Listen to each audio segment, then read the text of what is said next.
Hello there, and welcome to Live with the Paper Pixie, episode 301. I'm Julie DiMatteo, the Paper Pixie, coming to you live from Alpharetta, Georgia. Today is Wednesday, October 4th, 2023. I'm so excited to be here with you. If you're watching us live, say hello and where you're watching from in the chat. If you're new here, let us know in the chat as well, and my amazing community will welcome you. And if you're watching on replay, thanks for tuning into the replay. We're so glad you're here. So tonight I've got a couple of Christmas projects for you. I was in a Christmas mood. I've got a front flap card, which the products itself make this card, but this is a really fun fold. I'm sure many of you have made this before, but I love it. And this is kind of a tiny little project. It is a little mini gift tag box. It holds little 2x2 mini gift tags or mini cards. So this is actually created using the Scalloped Contours dies. And I do have measurements in case you don't have those dies. But those Scalloped Contours dies really make this cute little box. So that's what we're gonna make together tonight. Mr. Brian, are you ready for your cameo? Brian is watching for your questions and comments tonight. If you do have a question for me, be sure to put a Q in front of that question. That will make it into my queue. When we do the Q&A at the end of the live stream, I try to save all of your questions for the end so that I can focus on tonight's projects. It's easier for the replay viewers, and I love grouping all your questions together at the end and ask any question you'd like. I'll stay on until questions are answered. When you shop with me, you earn Pixie Perks on orders of $25 or more. If you use my magic shopping link, thepaperpixie.com/shop, that will automagically add my current host code. Make sure you're shopping with me, and then that way you'll get Pixie Perks on your order. Now, if your order is $150 or more, you want to remove the host code because you'll earn Stampin' Rewards, but you will also earn Pixie Perks from me as well. Let's see, we've got an amazing starter kit special through October 31st in celebration of Stampin' Up's 35th anniversary. They were founded in 1988.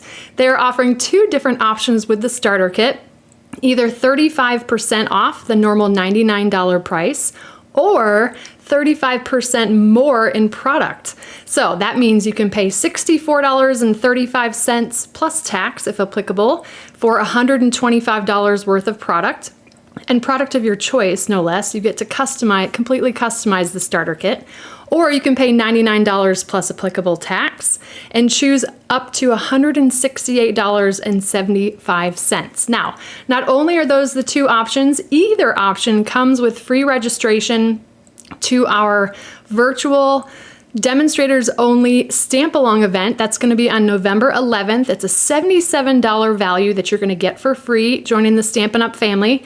Don't worry if you're not available on November 11th.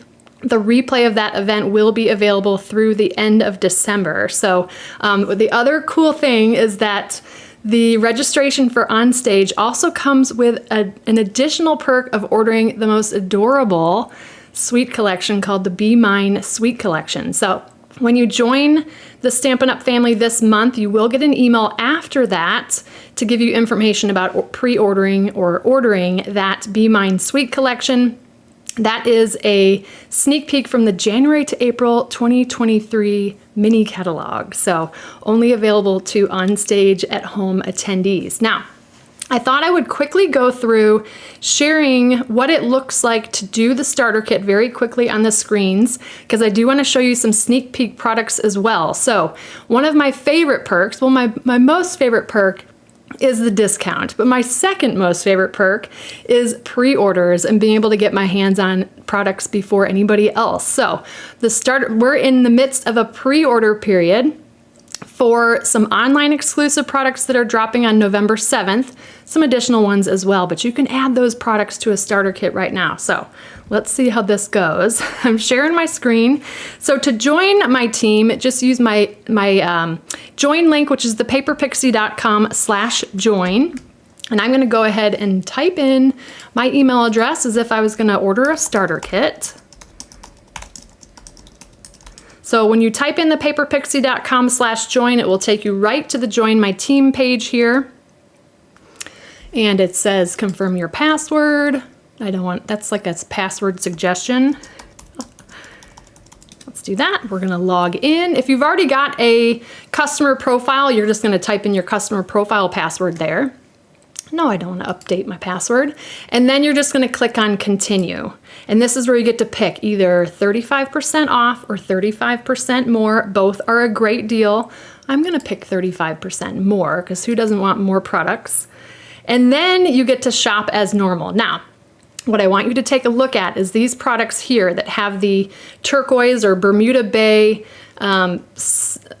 sign that says pre-order. These are the pre-order products that are available to add to a starter kit right now. These won't be available to the general public until November 7th. But you guys, fluffiest friends, look at that. It's actually a bundle, so that's the stamp set itself. But you can get the bundle right here, which is adorable. I think it's so, so cute. And then there's also a suite collection called the Meandering Meadows Suite that comes with stamp set dies, the most gorgeous designer series paper, ribbon, and embellishment. So the designer series paper right here is just a quick peek, but it's just got this impressionistic style. It's 6x6, it's gorgeous. And then in addition, there's also this 3-color glimmer paper, which is a surprise to many of us because it wasn't on the pre-order flyer, but that's a beautiful paper, and it is petal pink, Highland Heather, and Pretty Peacock. So you can add those products to a starter kit right now. So I just wanted to show you those. Also, while we're here, there's a brand new kit that dropped, the Rustic Christmas Countdown Kit. I think this is amazing for an advent calendar. Put some chocolates in there, or even some chocolate coins or money for grandkids. I'm thinking about maybe doing this for my kids. So it's a really great kit, only $19. Comes with everything you need, okay? So that's the scoop there. If you have any questions about the starter kit, feel free to reach out to me. I'm always happy to set up a Zoom call as well if you've got questions. So just let me know, support@thepaperpixie.com. I'd love to have you join my team of Paper Pixies. Also, another opportunity to support the channel here. You can become a Pixie patron. That is my YouTube channel members for $4.99 per month. We've already got some amazing members that joined on last week's live stream. These are the perks that come with it: a members only monthly live stream, members only polls, behind the scenes content, your name featured in the credits, which I'm excited to debut tonight, and then priority reply to comments. I also added special emojis, which are little star magic wands, because you all are Pixie patrons, right? So that's the scoop there. And let's see, I've got a quick show and tell from Nolan, and then we're gonna jump right into tonight's projects. I should say it's a quick show and tell from Nolan and Uncle Greg, my brother Greg. So the two of them created this masterpiece on, I think it was Thursday, or maybe it was, I think it was Wednesday before my live stream. Greg and Nolan, I wish you guys could have heard the banter between the two of them. You heard the banter between Brian and Greg, but Greg and Nolan was something special. Is Greg in the chat tonight by any chance? Okay. And Greg, I think I might need to call you Bubba G, because somebody said that in the chat last week and I thought it was the most hilarious nickname for you. I love it. So yeah, Bubba G. I won't stop calling you Gregors, but Bubba G's hilarious. So actually, Greg, Brian, and I got into a discussion about American Gladiator based on these two guys on this platform that are kind of fighting with each other. So anyways, we were talking about what the American Gladiator, what's the show on Netflix? Documentary is, man, words are hard. Anyways, long story short. So here are the two cards we are or the two projects we're making tonight. This is a front flap card. I love it. It's really, really easy to make if you haven't done one of these before, and it's a great way to showcase both sides of the, let's see, the designer series paper, and then this project we're going to make as well. And I will open this when we make the project to show you how cute the little 2x2 cards are. All right, so now let's jump into the card. We're going to do that one first. And I ran out of time tonight as usual, so we're going to cut paper on the fly. That was the one thing that I ran out of time to do. So I'm going to grab Cherry Cobbler cardstock.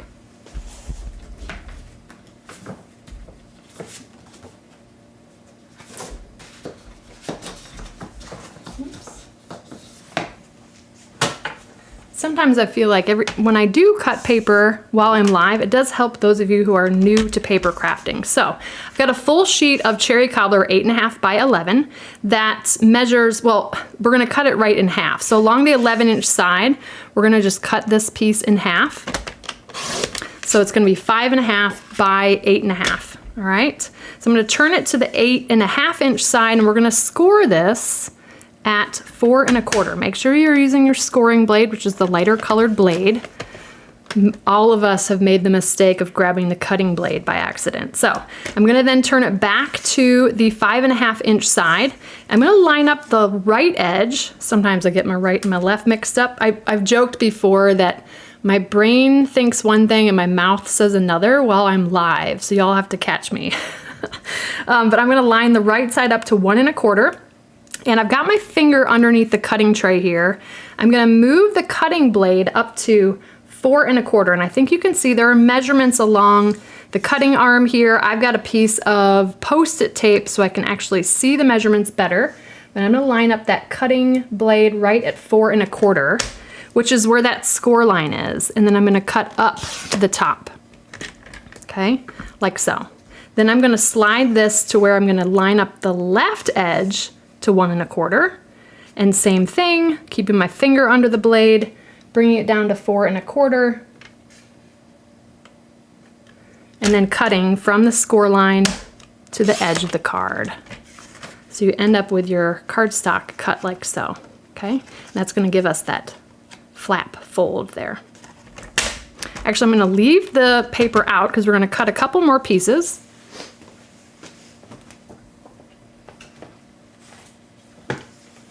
All right, I got a scrap piece of basic white, but we're gonna trim this down to 2 3/4 by 4. All right, just making sure that was big enough. So 2 3/4 by 4. This is gonna be the liner for the inside of the card. And then I'm gonna cut a piece of this beautiful paper, and this is, I always forget to tell you, it's the Joy of Christmas Designer Series paper, which is my favorite Christmas paper in the catalog. I think it may have been out of stock. It appears to be back in stock. So Joy of Christmas, we're gonna use some gold foil, the Stylish Shapes dies, the Reach for the Stars, because they've got those great circle dies, the Christmas Classics dies, and then I love the sentiments and wishes all around. So a bit of a hodgepodge of products. That's one of the things I love as a paper crafter and working with Stampin' Up! Products. You have so many choices. So we're gonna go ahead and cut. I'm gonna cut this to 4 inches. The pattern is kind of in portrait mode here, so 4, and then we're gonna cut 2 1-inch strips. Actually, yeah, 2 1-inch strips. And I'm gonna bring in a different pattern for the center panel. You can mix and match your patterns. You could also use the back side of this designer series paper as well. So we've got 2 pieces that are 1 by 4, and that's portrait if you've got a directional pattern. And I love this green checkered pattern. I'm gonna cut that to 4. This piece is gonna be the same size as the basic white. So we're doing 2 3/4 by 4. In portrait if this happened to be a directional pattern, all right?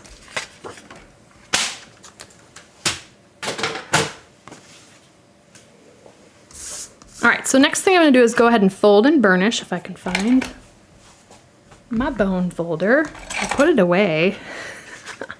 Fold and burnish here. And there are a number of different ways to do these front flap cards. You could actually cut these pieces away. I actually liked the structure that it got. I want to give a shout out to my dear friend Jenny Stovall. She shared this fun fold at a 35 for 35 event I attended earlier this year. And I love the way that she glued these side panels down. So I'm literally going to do that with liquid glue. I'm going to just come to the back side here and glue that down to the card base. Now what I do like to do is just make sure that that corner is lined up and the edge.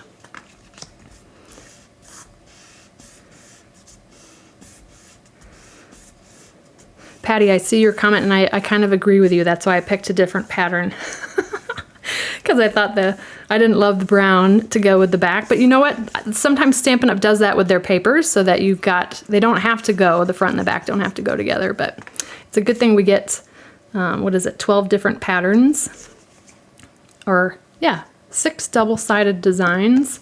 You got lots of choices. And the great part is they kind of all coordinate together, which helps. All right, so we kind of glued those down, and that's kind of given the base of this a little bit more structure. So we've got our 2 3/4 by 4 inch piece of basic white.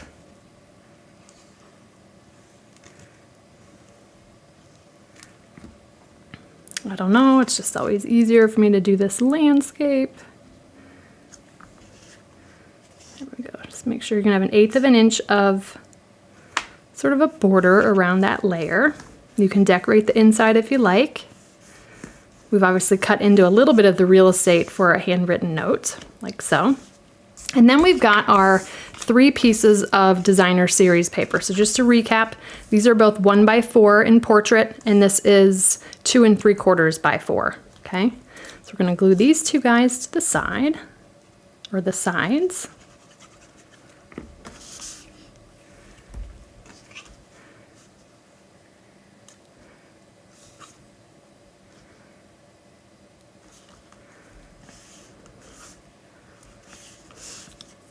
I love fun folds that still only use half a sheet of cardstock. There's so many cool ways. It's not that we're bored with the basic, tent fold of cards, but fun folds, they're just what they sound. They're fun to make. There's that. I love the shaded spruce in here. It's one of my favorite greens for Christmas. Just so crisp and bright for a green.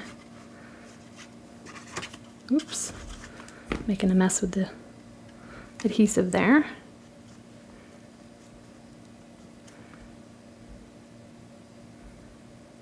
There we go. All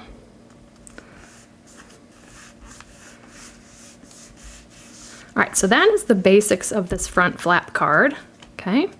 And then what we're gonna do is a little bit of die cutting and stamping. I am gonna die cut for you if I can get to my die cutting machine. Is it behind the door? Brian's laptop ran out of juice. It's on the floor back here.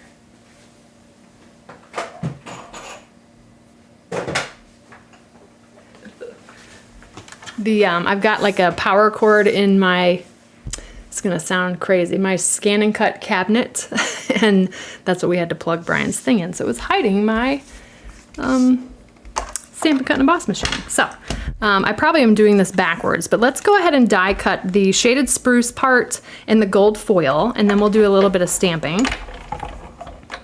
Turn that sideways. Let's see.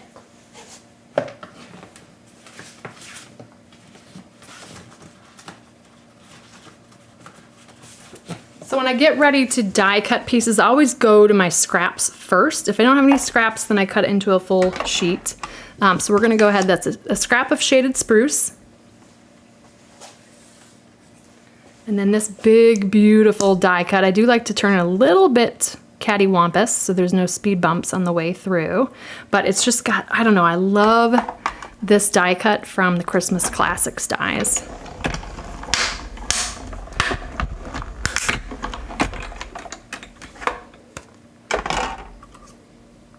Oh, let me run it through one more time. Brian, my plates need your help. I didn't cut all the way through that time because my plates are not flat. There we go. Look at that. And I got one little piece to pop out. Run it through the second time, worked perfectly. All those pieces fell out, but I love the way that the sprigs are on that die cut. Get this cleaned up here.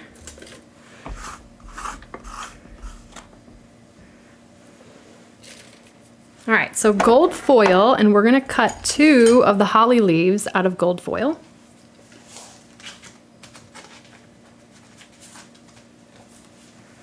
This piece is huge. I'm gonna trim off a little piece here. Let's do,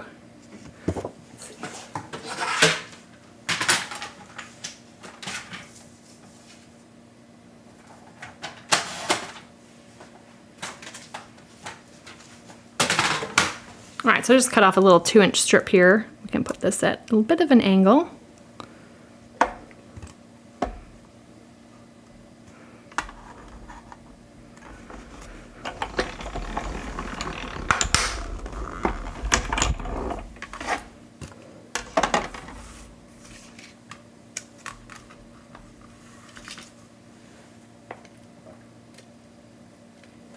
All right, so 1 gold holly leaf, and here comes number 2. Let's go that way. Does anybody else like to play Tetris with their dies to maximize their cuts? Sound effects a la the Stampin' Cut and Emboss machine. Ooh, that one's in there good. So there's little ejection holes in here that you can use your take your pick tool to get those popped out.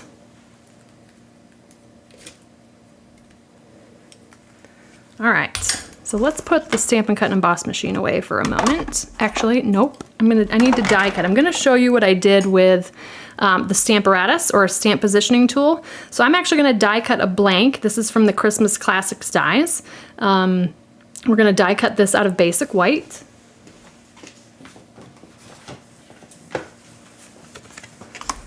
And this would be if you're making a whole bunch of Christmas cards of a similar design, this saves you so much time to cut a bunch of blanks. This does slow you down just a little bit to stamp and die cut and stamp and die cut. When you can just die cut a bunch of pieces and then stamp them all, you set yourself up a little bit of a template.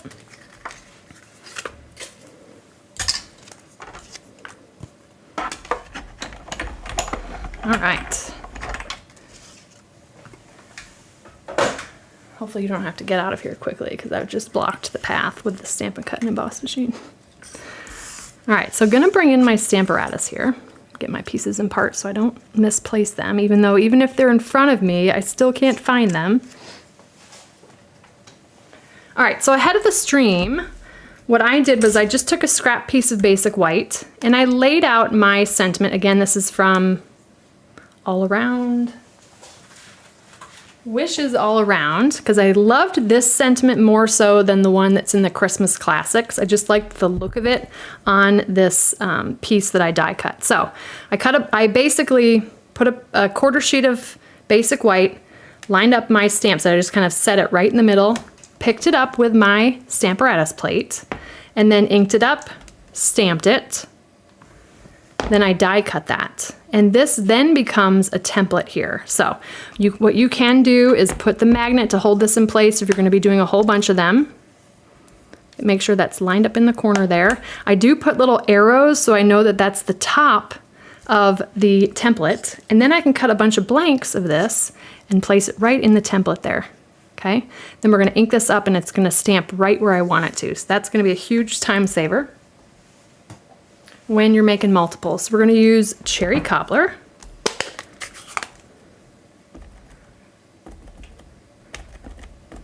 And this is great for solid stamps that don't always stamp right the first time, or even sort of intricate word stamps where maybe you didn't get the ink quite right. This gives you an opportunity to stamp it a couple of times to get it the way you want it. So mine is a little bit light here. If I show you, zoom in here, you can see on the G and the S, that's a little bit light.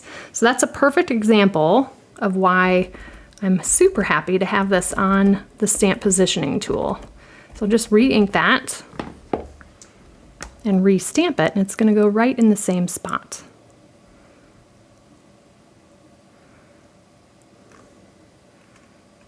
And there we go. Much better. Wrong way. I always go the wrong way. All right, so there's that. Let me get this ink pad out of the way.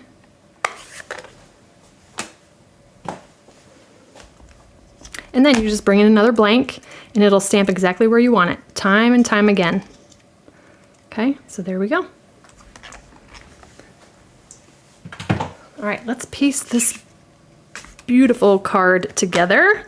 I'm gonna start with this beautiful intricate die cut piece, and I'm gonna go ahead and I'm gonna do actually the gold holly leaves first to give that a chance to dry a little bit, because we did do 2 layers of ink there. And I'm gonna grab liquid glue And the first of our gold holly leaves, I'm just gonna put liquid glue right on that stem, and it's okay if I'm a little heavy-handed. I'm using the silicone craft sheet to make sure that if glue goes everywhere, I'm okay with it. So I put it on the craft sheet like so, and then I can bring this die cut to line it up where I'd like to put that. We'll go right there and press down. And then if it's easier for you, just go ahead and flip it. Now see, I've got adhesive on here, and that's the whole reason for the craft sheet.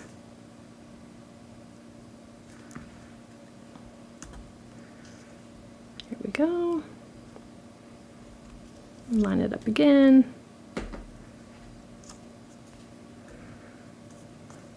Now, as far as I can tell, this is exactly the same top and bottom, but that gold behind that really makes this layer pop. Okay, so now I'm going to keep it out of the glue there and go ahead. Oh, I do have a little bit of ink smudge there going with it. I smudged it because of too much ink, but it's handmade, folks. I'm going to go ahead and line that up. There's likely ink on my hand. And if you don't have ink on your fingers, did the crafting ever actually happen? There we go. All right, so there we go. That dry. I'm going to come in with a few dimensionals. As you know me, I do a little bit overboard with dimensionals, but we'll do one here.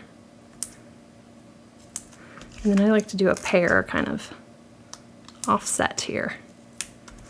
Whoops. Like so, okay?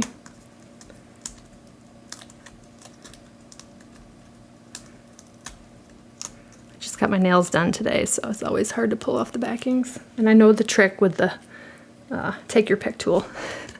All right, so we're gonna go ahead and pop this on the front. Center. Like so. There we go. And then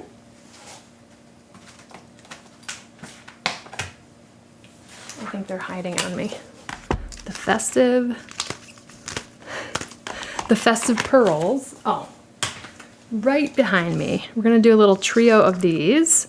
And actually, I'm gonna try something. I have this ink eraser. Let's see if I can make that any better here. It's dissipating a little bit. I don't know if you guys have these. I'm pretty sure that's on my favorites page, but it's like a sand eraser. And it kind of gives you a chance to clean up some ink oops, as long as that ink is not too soaked into the cardstock. So we'll see if that, still a little bit smudged, but that made it a lot better. Okay, so that is a Tombow ink eraser, or sand eraser, I'm not sure exactly what it's called. Let's do a little trio of the gold festive pearls here. Boop. And we'll do one more right there. And that is our front flap card with that beautiful designer series paper and the Christmas Classics dies. Love bringing in that gold foil for the holly leaves.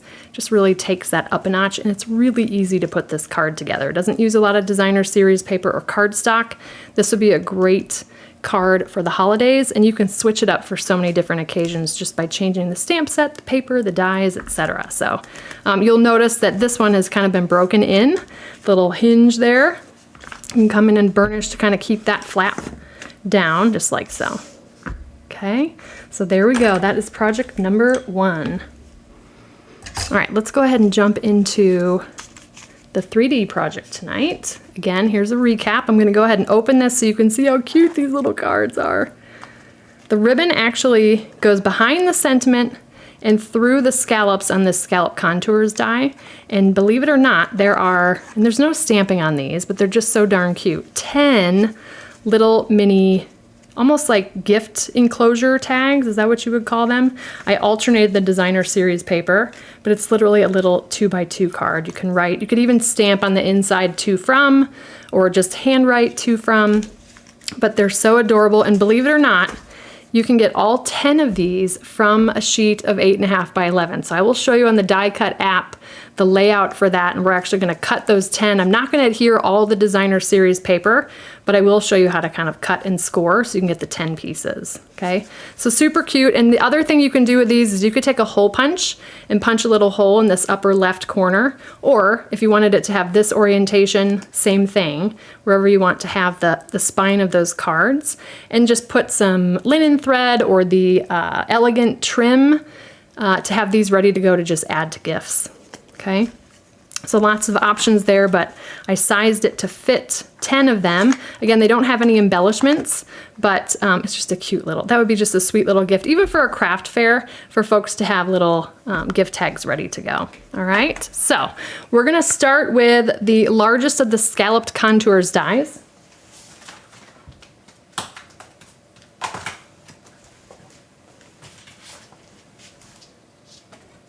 So just as a recap, here are the scallop contours. You get 8 dies.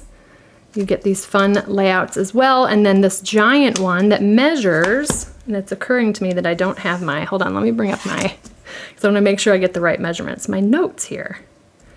Let's do my notepad. Maybe, there we go. Okay, let's do that so I can see them. All right, awesome. So this largest one, and it actually measures, let's see, 5 1/8 by 3 7/8. So if you wanted to just do a basic cut of cardstock, 5 1/8 by 3 7/8, but we're gonna go ahead and die cut this from a 1/4 sheet of shaded spruce, which I already have cut. I did start cutting things. So I just do a 1/4 sheet, 4 1/4 by 5 1/2. That will work to die cut this.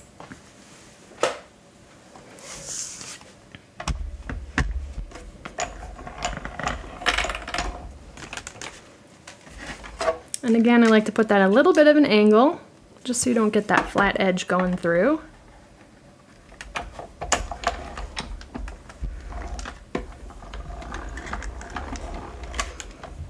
I'm gonna go back and forth just in case with these plates.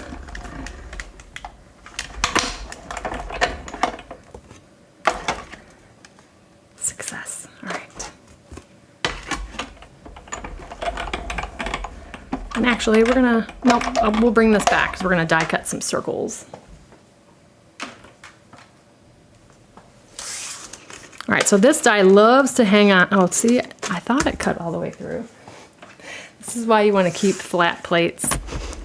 Don't do what Julie does. Do what Brian does. You're gonna start heckling me now, like you did to Greg last week. If y'all didn't catch my live stream last week for episode 300, Brian and Greg, it was a hilarious pair. Greg made a card live for the audience, and Brian was in the background, the peanut gallery. It was quite hilarious. And I will say, with 644 people watching live, Greg did a really great job for his first card making on a live video. And you guys were amazing and encouraging in the chat, so thank you, that was fun. Greg surprised me and came to Atlanta for my 300th episode, if you missed that. All right, so now it hangs onto all those pieces, so you're gonna wanna take your little, take your pick tool and pop those out. I'll do that after the stream. But then you've got this really cute die cut piece, all right? So again, that was 5 1/8 by 3 7/8, and I'm gonna bring in the Simply Scored here. And along the long side, I'm actually gonna shift this. So I'm gonna count in 1, 2, 3, 4, 5 scallops, and we're gonna score between the 5th and the 6th, okay? But what you're gonna need to do is make sure that the 1, 2, 3, 4, 5, and 6 are centered in a way, or I should say centered in a score line there. So I pulled it, it's not quite 1/8 of an inch away from the left. You're just gonna wanna eyeball it. You can do the same thing on the paper trimmer. And then we're gonna go 2 scallops over and score again, okay? So it's gonna look like so. I don't have a template to show you, but I will add one to the project sheet when I upload those tomorrow, okay? So again, we're scoring on either side of those 2 center scallops. Just come in 5 and score. Then on the short side, we're gonna come in 2 scallops and score. And this one is actually in pretty good shape. We're just gonna score it right at 7/8 of an inch. That lines up right on the scoring groove. And same thing, 3 inches here. All right, now I'm gonna say these measurements for those of you that don't have the scalloped contours dies. I will try to add it to the project sheet if there's room. So again, you start with a 5 1/8 by 3 7/8. On the long side, you're gonna score that at 2 1/8 and 3. And then on the short side, you're gonna score that at 7/8 and 3. Okay, and that would be if you're using a rectangular piece of cardstock that you've cut versus a die cut piece. So your piece is gonna look like that, okay? And then I'm gonna go ahead and fold and burnish on the score lines.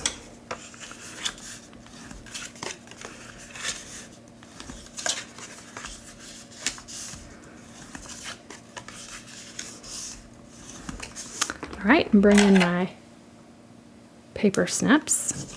And with this sort of in landscape, I'm gonna cut up each of the vertical score lines, but stop at that first horizontal score line. Like that.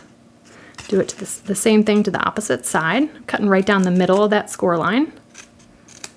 And then I'm gonna kind of isolate these tabs. What I like to do is actually cut away the scallops here. This is gonna be on the inside, nobody's gonna see it. Cut away the scallops, and then I'm gonna come in and miter cut those.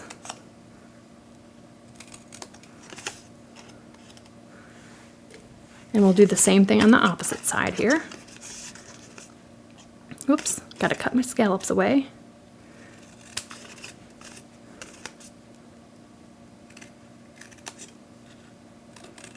There we go.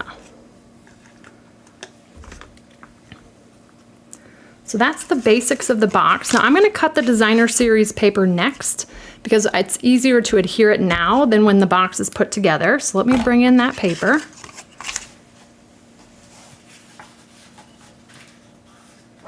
And we'll figure out which one of these pieces will work. So we're gonna use the same 2 patterns of paper. For now, we're just gonna cut the pieces for the box. And let's see. 1 13/16. So go to 1 3/4 and go 1 more. Okay, so it's just a little bit more than 1 3/4 and cut. I'm gonna cut a strip because we're gonna cut a few pieces. And again, right now my pattern is, well, I'm cutting it, how do I describe that? This is the direction the pattern goes, and I'm cutting it perpendicular to the pattern. He just gave me really big eyes because he doesn't see the pattern direction view. Okay, so then we're gonna cut the next piece to 2 inches. We're gonna do 2 of those. So this is 2 by 1 13/16. So if you had a directional pattern, this is technically landscape.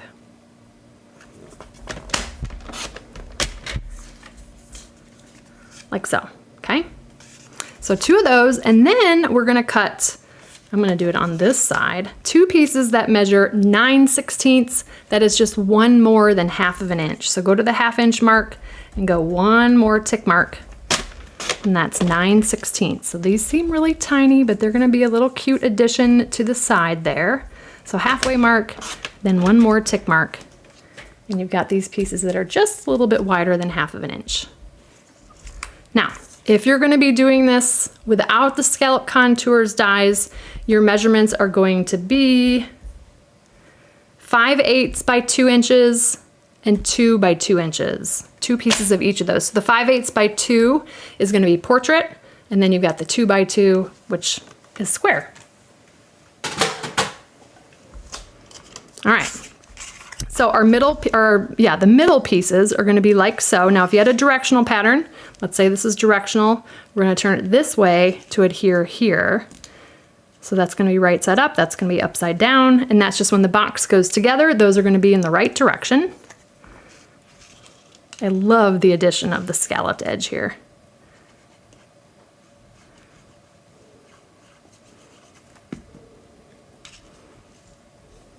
And this is a tighter fit, so I purposely did about 1/16 of an inch, peeking from behind the Designer Series paper, since it's such a small box. I don't like to have as big of an 1/8 of an inch margin there.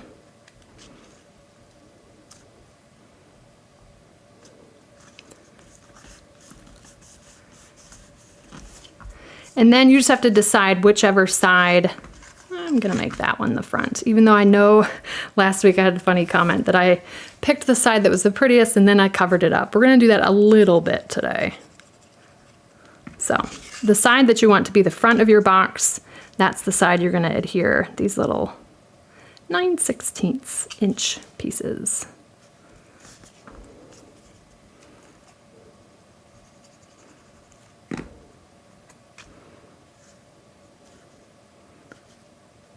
There we go.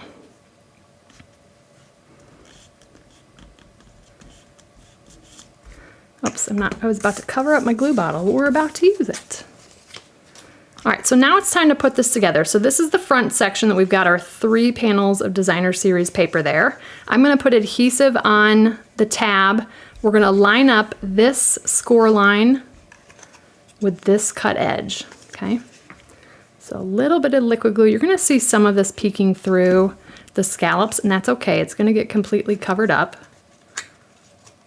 But I'm just making sure to line up that cut edge right there on the bottom of that tab, or the bottom of the box.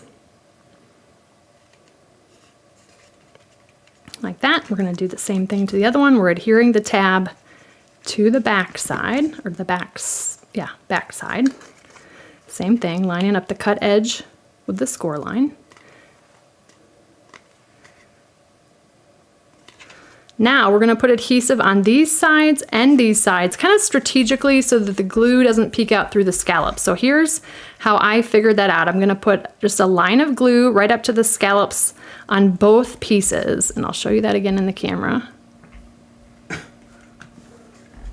So right up to the scallops, or I should say just below the scallops on both sides, so that when you then close that or line those up, you don't have glue seeping out. Now, you can get pretty darn close to lining up those scallops here on the side at the top. Part of why I love liquid glue. Make sure that edge is lined up at the bottom, but I love that little scalloping detail there on the side, okay? We're gonna do the same thing on the opposite side.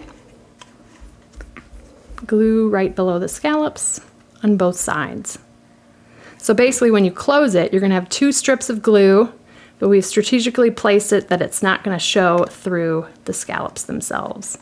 And again, just try to line up those scallops at the top as best you can. It's not gonna be exact, but really darn close, which is perfect for a handmade project. And A-OK with Julie's crafty OCD. So there's the basics of the box. Really, really cute and rather sturdy too, because you've got 2 layers, actually technically partially a 3rd layer with those tabs on the sides, okay? So now let me show you how we're gonna go ahead and cut the cardstock. I'm gonna grab a full sheet of 8.5 by 11. And let me show you on the DyCut app. Let's see if this works. This is the first time I'm sharing my iPhone screen. Check it out. All right, so this is the DyCut app. It is a free app. I believe it is only for iOS. Technically, it's only iOS. Some of you, I think, have somehow figured out how to get it on Android, but I'm 99.9% sure it's an iOS app only. You can give support to support it, but it is a free download. And you'll type in your starting size. So I put in 8.5 by 11, and that I want to cut pieces that are 2 by 4. And it tells me 4 different layouts, the maximum of which is 10. And you can kind of play around between the 2 different 10 layouts. You'll see this one, you have to kind of cut it a little bit weird, but you still get the same result. I prefer to cut it whatever is easiest for my brain to wrap my brain around. So we're gonna cut our cardstock this way. Essentially what I'm gonna do is cut 2 4-inch strips from 8.5 by 11. So I'm gonna actually come back to my other screen. Here we go.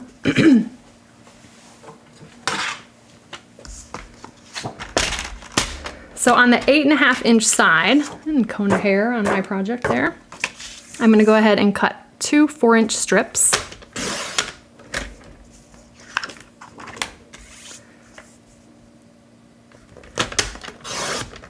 So you're gonna have just a 1/2 inch piece of scrap on the 8.5 inch side. You're gonna end up having a 1 inch scrap piece on the 11 inch side, but now I've got this 4 by 11 inch piece.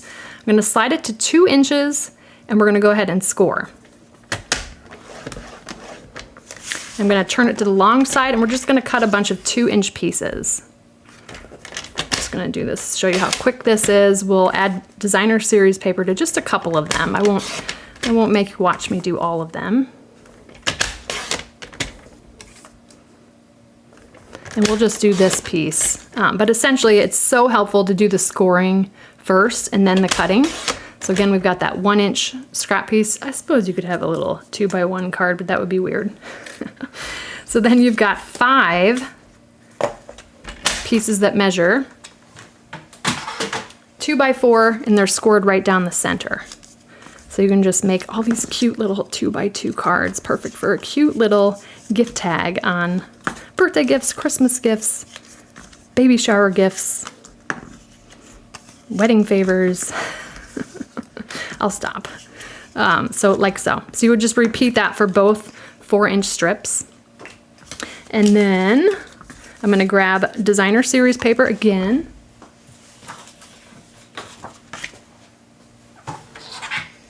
And these are 1 7/8 inch square. So you can get quite a few from a 12 by 12. So 1 7/8 by 1 7/8. We'll just do 2.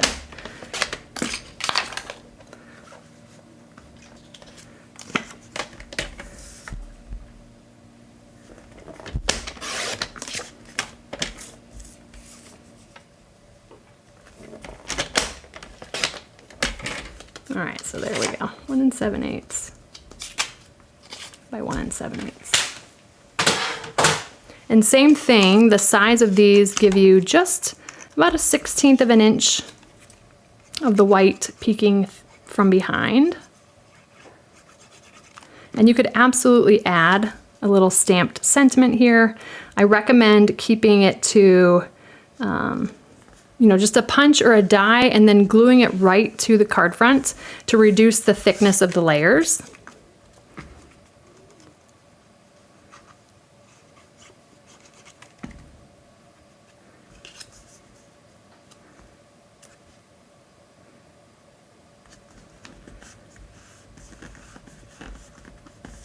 All right, there we go. So cute little cards. And again, you could have these either going like so, or the side fold or the top fold, but super cute. And again, doesn't use a lot of paper, but just so adorable. All right, so we would fill our little box with those. I'm gonna beg, borrow, and steal this little set to pop in there. Okay, cute little fit there. And then let's do a little bit of stamping. That's gold foil, I was gonna use that for stamping. All right, so Make It Merry, again from Wishes All Around. I've used this sentiment before when I did that little treat tag. I love this, especially die cut with the Stylish Shapes dies.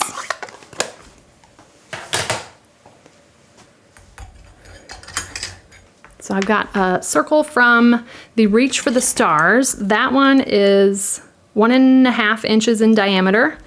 This one from Stylish Shapes is about 1.25 in diameter. All right, so get my Post-it tape out.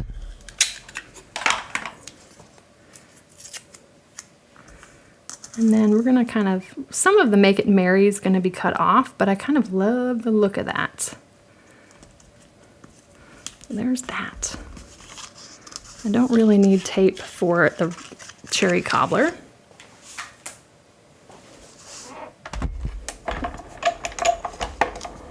I'm giving my Stamp and Cut and Emboss machine a workout tonight. I didn't do the magic of TV tonight. There we go.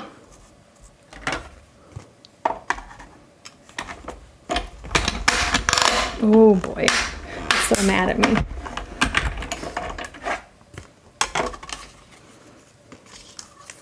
Such a workhorse of a tool though. All right, there we go.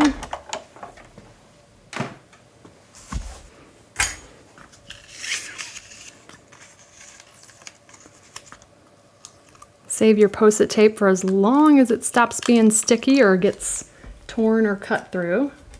And it'll last you a really long time. Then we're just going to go ahead and liquid glue these together.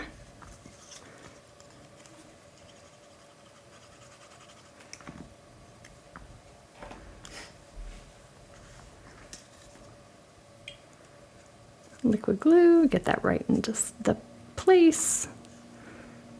There we go. All right, now I'm going to bring in the ribbon, and this is the gold and vanilla satin edged ribbon, as I'm pointing to this.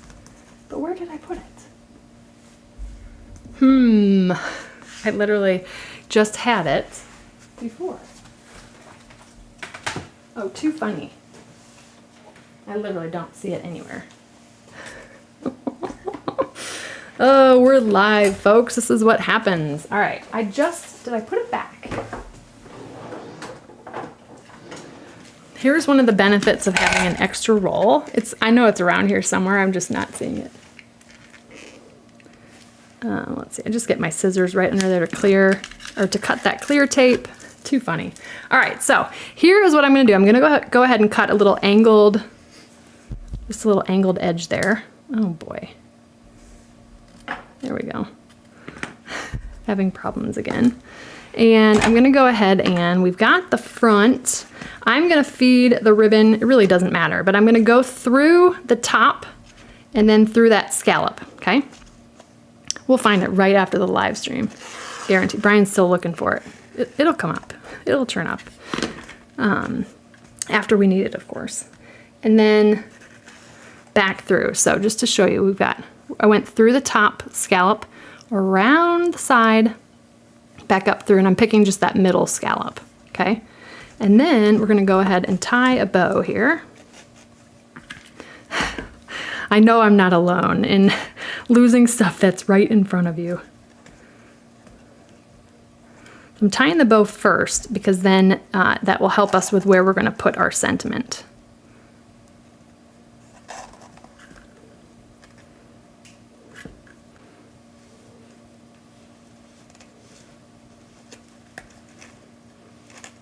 All right, I'd like to put my fingers in the loops and zhuzh.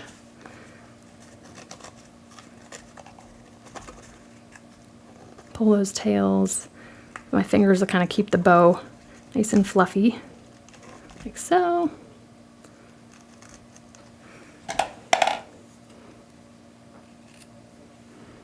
Trim off the ends. Now I know that the bow is sideways, but I still think it looks adorable with the treat box. Or the treat box, this little gift box. It almost looks like a gift, you know, with a little bow on the top. Now, what I'm gonna do here is with this, the ribbons in the center, I'm gonna grab just a pair of dimensionals, and then we can place that on either side of the ribbon. That way, if the recipient wanted to remove the ribbon completely, they could. Pull off the backing. And then we're gonna pop that right in the center there, covering those dimensionals like so. So then the ribbon kind of stays in place but can be slipped out if necessary.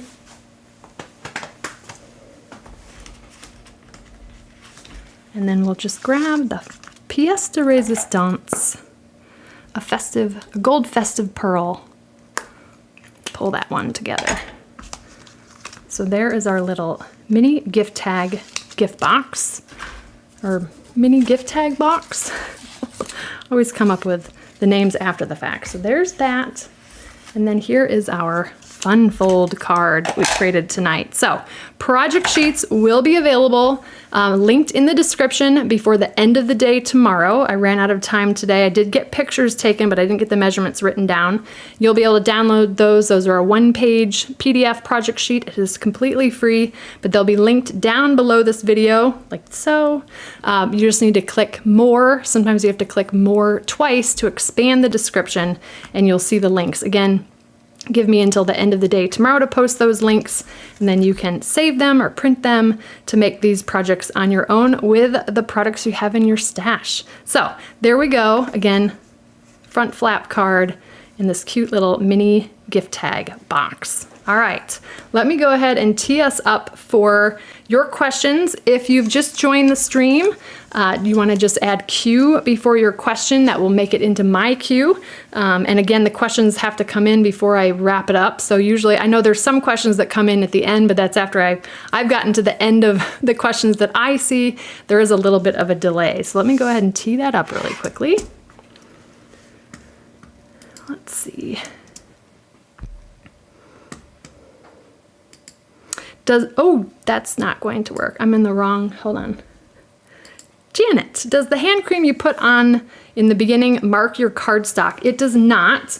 I've shown this a few live streams ago, but I use the Everyone Nourishing Lotion. This is the unscented, but it's got really good ingredients and it's not greasy. So it does not leave, I haven't had it leave fingerprints on the cardstock. Now if I use cuticle oil, that's a different story, but that lotion, I love it. It absorbs really quickly and doesn't leave marks. Great question. I think he really enjoyed it. I was so proud of him. He did a great job. I think I'll have to have him back again. And don't worry, Brian will be a guest stamper at some point. I think I may have to bring Greg on to heckle him. I'll have Greg join remotely or something, but yeah, he loved it. Great question, Anita. If you signed up for World Card Making Day on October 7th, will there be a replay available? I think so, but I'm not 100% sure on that. I believe so.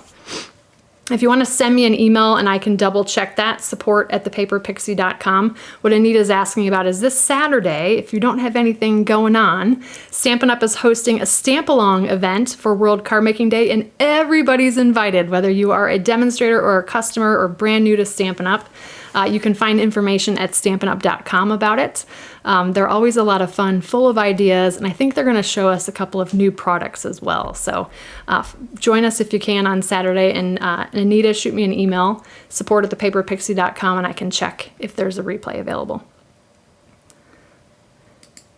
How many years have I been a demonstrator, and did I ever do in-person workshops? Also love all your projects, of which I have made numerous. That's awesome, Cheryl. That is the best compliment any of you can give me, is if you go ahead and make projects with my tutorials. I love that.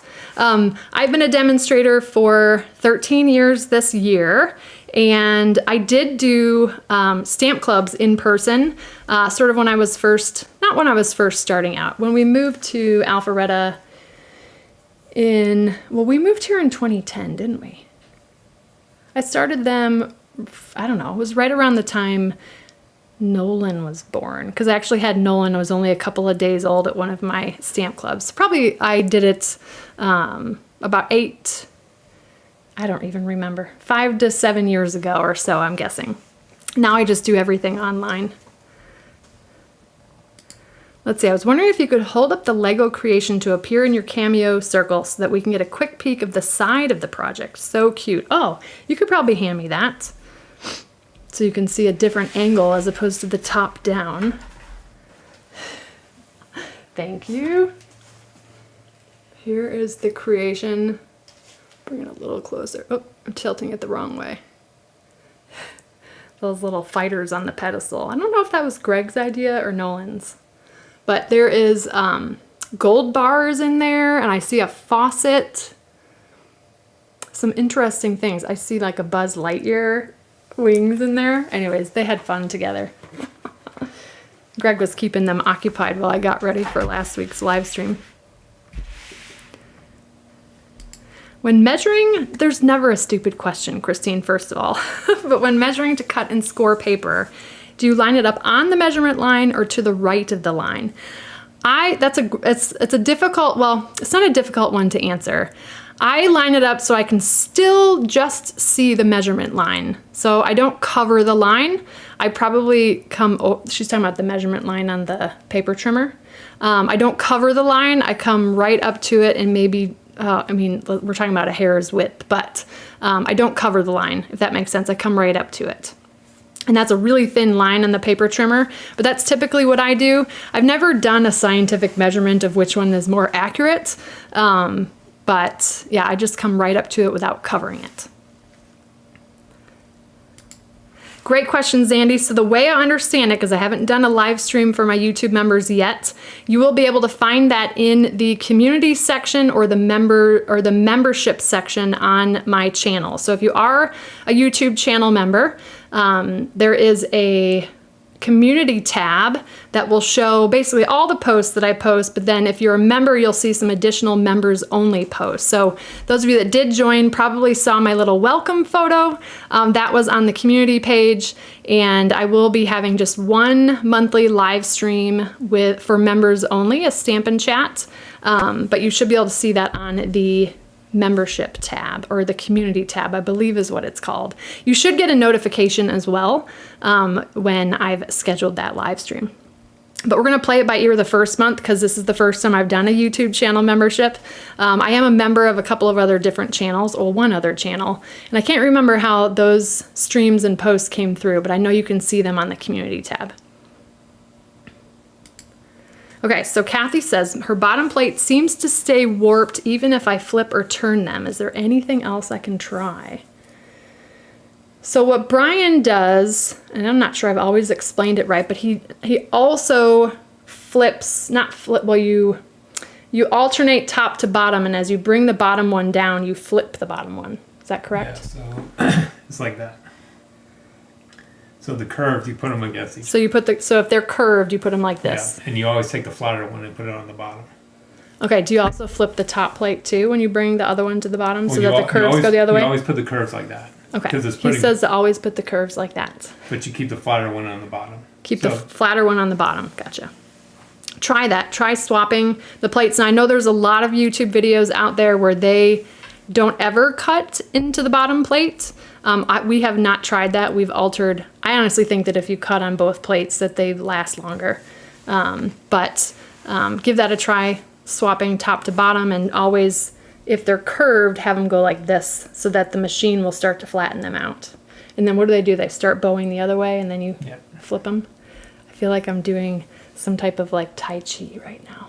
So the top one's the one that gets the flattest, and then so that's why you put it down at the bottom. Gotcha. So the top one gets the flattest, and then you move it to the bottom when the bottom one starts curving.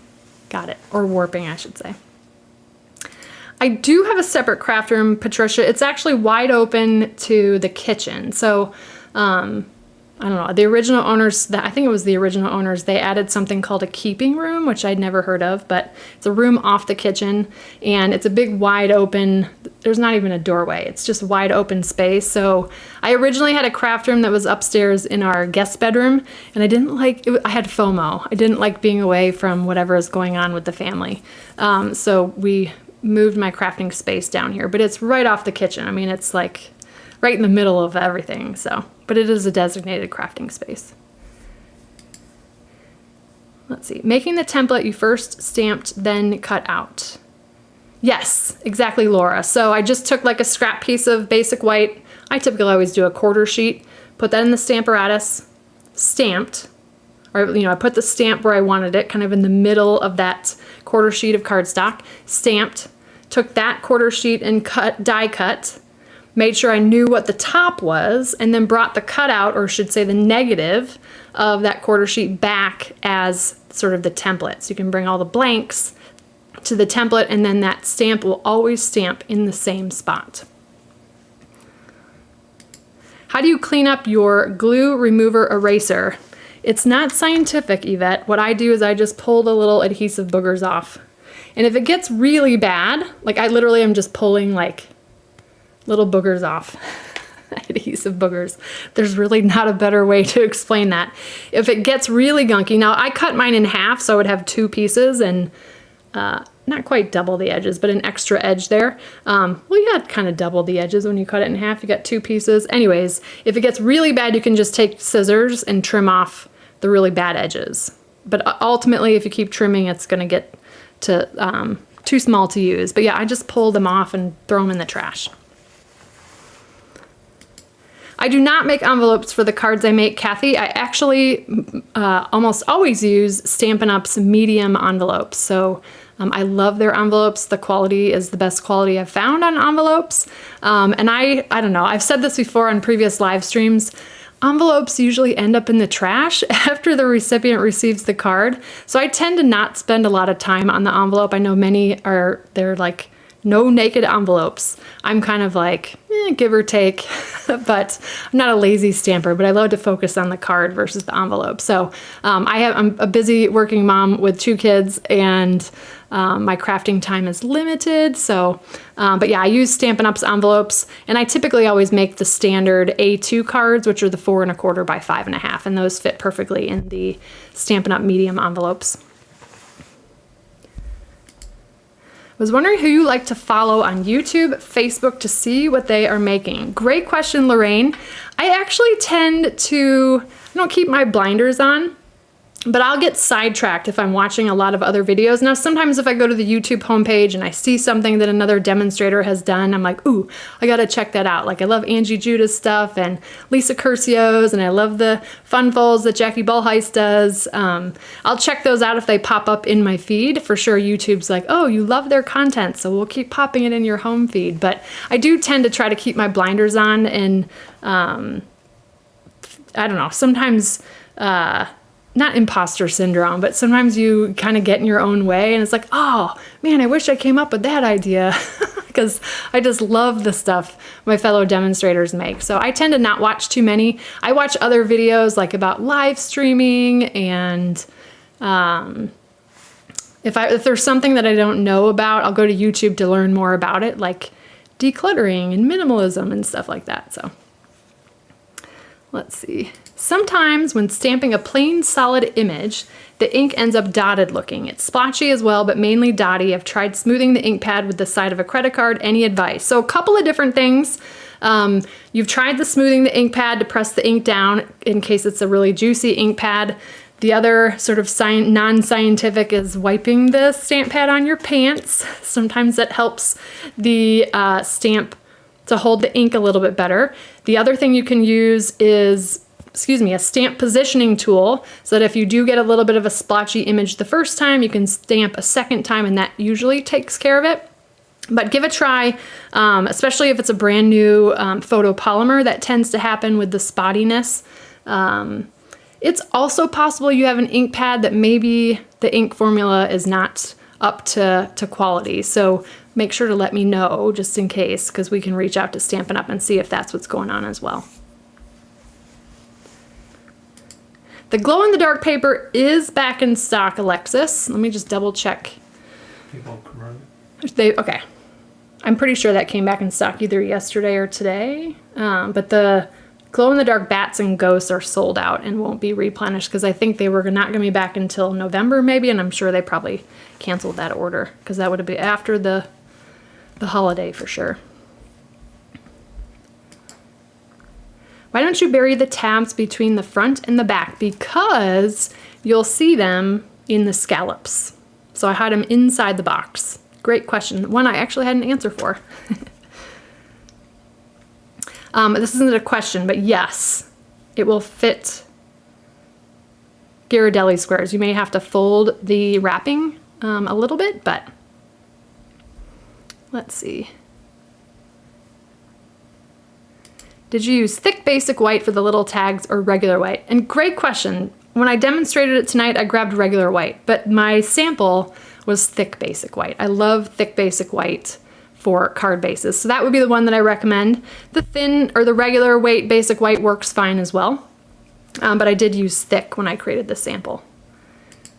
The tape I'm using is Post-it tape, Ramona, and you can find that linked on my favorites page, thepaperpixie.com/favorites. It comes in varying different lengths. You can find them on Amazon. I will tell you, I've not been able to find the one that came with this dispenser. Now it comes in like a clear, almost like the Scotch tape dispensers, but it's still the same Post-it tape that works great for holding dies down.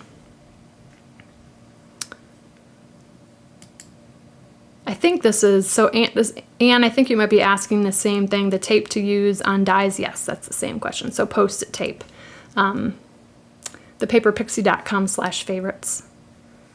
I don't have that on my favorites page, Lynn, but I think I'm going to add it. I wanted to add that in my favorite pins. I have that in a mental note to add some of Julie's favorite things that are not crafting related. So I will add that. I don't know what happened as far as Stampin' Up! Running out of basic white cardstock. It's happened before. I believe the estimated restock date is the week of October 16th. But I know that's a staple that's difficult to be without. There are a couple of suggestions if you're really in a pickle. I've not tried it, but I've heard a lot about the Nina Solar White that I think you can purchase on Amazon if you need white desperately before the Stampin' Up! One is back. I'm sure it just was a matter of obviously the demand far exceeded the supply and they needed a little bit of lead time to restock.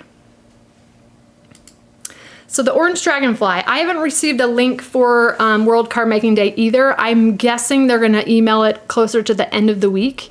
And you don't have to, for those of you that are wondering, you don't have to register for it. I believe you'll be able to find the link on the Stampin' Up! Homepage at stampinup.com for that. But we should get an email probably closer to the event. I know the event's this Saturday, but my guess is we'll get an email tomorrow or Friday with the link. Okay, so Colorado Creating, Raquel, on the starter kit, besides products, what else comes in the kit? So in addition to either the $125 in product if you choose option 1 for the 35% off, or if you choose the $168.75 in product option 2, that's the 35% more. It also comes with a past paper pumpkin kit. It's a surprise. They grab one of their kits that they have still leftovers and that gets added to your starter kit order. Also, you get an 8-pack of the annual catalogs and an 8-pack of the mini catalogs in case you want to share those with friends and family. And then you also get, I think, they may not include ordering forms anymore because I know the ordering forms, the paper ordering forms were out of stock for a while, so I don't think those are created, but I couldn't tell you the last, I don't think I've ever filled out a paper ordering form. But anyways, you get 2 8-packs of catalogs, the mini and the annual, and a past paper pumpkin kit. That's actually a really good suggestion from Marcy. She says, have Brian do a live on how he cuts with the Stampin' Cut and Emboss machine. That might be part of your segment. You make a card and you show how you flip the plates. 400. Oh, did you hear him? He just said episode 400. Y'all, that's going to be in 2 years. You're funny. Oh, gosh. Where did I get the lotion? I got it off of Amazon. It actually came in a 2-pack. This is a mega. Let's see. It's 32 ounces, and we got a 2-pack. I've got one in my craft room and one in the downstairs bathroom. It'll probably be 25 years before we finish that lotion, but I know they have smaller sizes. Like this is a fragranced one, but they got these cute little 2-ounce lotions. So there is that. But yeah, I'll include the one that I ordered, the unscented. I love the unscented one. That one's good too. Which one is this? Coconut and lemon. But when I worked, I think I've told this story before, but I used to work for a place called the Village Herb Shop in Chagrin Falls, Ohio. And I worked there many, many years through high school and college, and one of my first apprenticeships. I loved it. But I got really into herbs and gardening, which Brian's gonna laugh at me because I don't garden now, but bath and body products and that type of thing. So this Everyone company was one that we used to carry at the Village Herb Shop, and I just have always loved their stuff, especially their French lavender one. That's my favorite. So, all right. I have reached the end of the questions.